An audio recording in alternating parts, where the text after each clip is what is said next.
Assalamualaikum warahmatullahi wabarakatuh. Selamat siang, salam sejahtera untuk kita semua. Pada kesempatan kali ini kami akan mempresentasikan hasil diskusi kami ya. Kami dari kelompok 4 yang beranggotakan 4 orang, dengan saya sendiri bernama Atama Ahmad Delam, dan berserta 3 rekan saya yaitu Maya Ulfa, Nanda Gustama, dan Ringga Bina Pratama. Baiklah, berbicara tentang motivasi. Motivasi ini berasal dari bahasa Inggris atau motivation, yang berarti dorongan. Pengalasan motivasi dalam kegiatan belajar mengajar ini dikenal dengan istilah motivasi belajar, yaitu motivasi yang diresepkan dalam kegiatan belajar. Motivasi belajar adalah keseluruhan adanya penggerak psikis dalam diri siswa yang menimbulkan kegiatan belajar, menjamin kelangsungan belajar demi mencapai tujuan. Motivasi diri untuk belajar merupakan hal yang sangat penting bagi setiap siswa, karena motivasi tersebut akan menggugah siswa untuk tetap bersemangat dalam belajarnya. Sebaliknya, tanpa motivasi, siswa akan merasa kesulitan untuk memahami materi yang telah dijelaskan oleh guru. Tentu saja hal ini akan berdampak bagi kualitas dirinya dan juga masa depannya. Faktanya, lemahnya motivasi diri untuk belajar pada siswa ternyata menjadi masalah yang sangat begitu membingungkan bagi orang tua dan guru di sekolahnya. Lalu ada faktor-faktor penyebab kurangnya motivasi belajar pada siswa, yaitu kurangnya perhatian orang tua di rumah, dan orang tua sangat penyebab kurangnya motivasi belajar pada siswa, yaitu kurangnya perhatian orang tua di rumah. Orang tua menempatkan peran yang sangat penting bagi motivator bagi pendidikan anaknya, karena secara tidak sadar pun yang berasal dari orang tua, baik sifat maupun sikap, akan menjadi panutan bagi pula masalah dalam pendidikan anak-anaknya. Lalu pergaulan yang buruk. Siswa yang bergaul dengan teman-teman nakal, baik di rumah maupun sekolah, pasti akan ikut terjerumus dalam pergaulan yang salah. Oke, selanjutnya Maya Ulfa. Materi selanjutnya ialah 3. Faktor kemajuan teknologi. Kemajuan teknologi juga membawa dampak-dampak yang tidak baik, khususnya bagi pendidikan.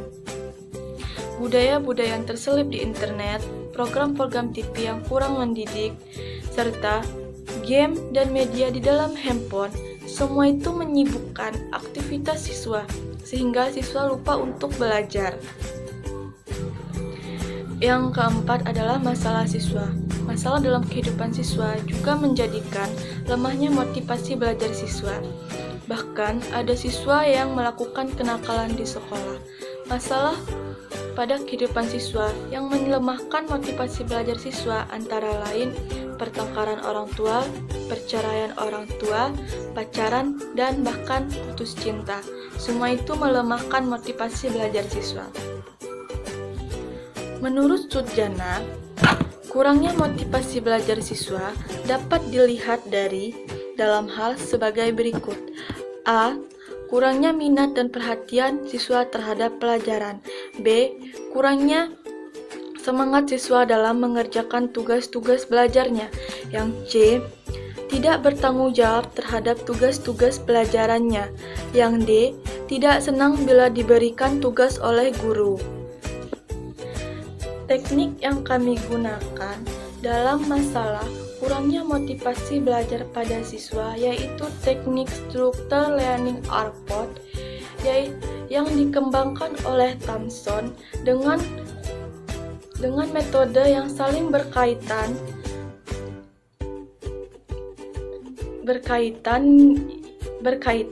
yang secara umum merupakan perilaku nyata individu sebagai pelajar dalam belajar sehingga menentukan tingkat keberhasilan belajarnya. Saya Nanda Gustama ingin melanjutkan ataupun menjelaskan isi dari materi kami selanjutnya. Yang pertama, mengidentifikasi peserta didik yang diperkirakan mengalami kesulitan pada belajar dengan cara melakukan analisa perilaku tepat lambatnya menyelesaikan tugas kehadiran dan ketekunan, dan pula analisa prosesi belajar. Yang kedua, melokasikan letak kesulitan belajar siswa, yaitu dengan cara melihat prestasi siswa tersebut dan motivasi siswa tersebut. Dan yang ketiga, menentukan faktor penyebab siswa yang kurang motivasi belajarnya dengan cara mengetahui apa penyebab kurangnya motivasi belajar siswa tersebut, seperti kurangnya motivasi dari orang tua, pergaulan, dan lain-lainnya. Dan yang keempat, memperkirakan alternatif bantuan terhadap siswa yang kurang motivasi belajar.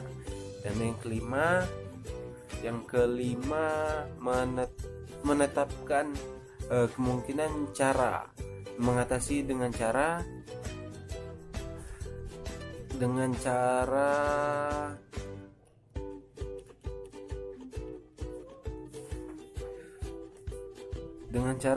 memberikan pengarahan yang dilakukan awal pelatihan berupa penjelasan materi ataupun kesadaran untuk menyadarkan diri. Dan yang kedua, memberikan model ataupun itu modeling, yaitu melahirkan perilaku atau prosedur di mana dapat belajar dari perilaku yang motivasi semangat belajarnya tinggi, sehingga dapat meniru perilaku mahasiswa ataupun siswa tersebut. Dan yang ketiga, bermain peran, role play, yaitu membantu siswa untuk memecahkan ataupun menemukan makna pribadi dan motivasi dalam belajar siswa tersebut. Dan yang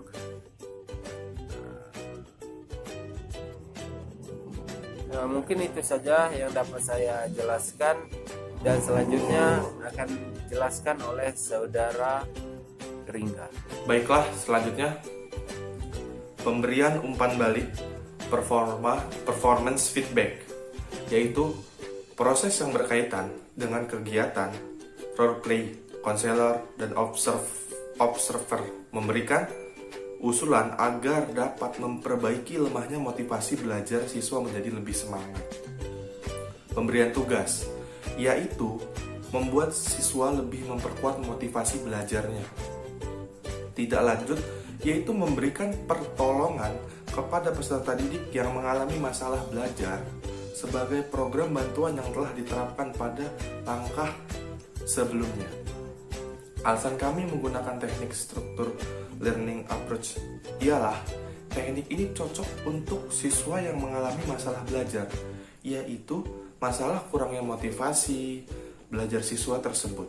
Karena teknik ini lebih mudah untuk dipahami siswa yang mengalami kurangnya motivasi belajar, seperti pemberian arahan terhadap siswa, pemberian model, bermain peran, pemberian umpan balik, dan pemberian tugas.